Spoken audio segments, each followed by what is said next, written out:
सिंधुदुर्गचं वातावरण हे गेल्या अनेक वर्षापासून आम्ही पाहतोय, परंतु आज आम्हाला ताकद मिळालेली आहे ती निलेश राणेंच्या रूपाने.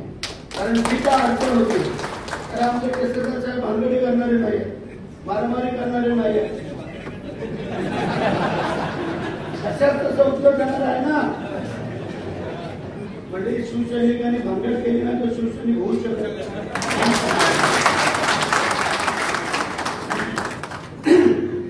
आता भानगडीचे दिवस संपले.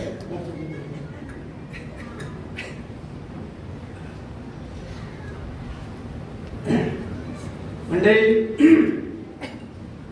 त्यावेळेला बाळासाहेब असतील, नारायण राणे साहेब असतील, अनेक नेते मंडळी हे आम्ही जवळून पाहिलेले. नारायण राणे साहेब एवढ्या उंचीवरती जाण्यासाठी सजासजी नाही मिळालं, अंगावर केसी घेतला, भानगडी केला, जेलमध्ये गेले, मारामारी केल्या, बरं सगळं झालेलं आहे.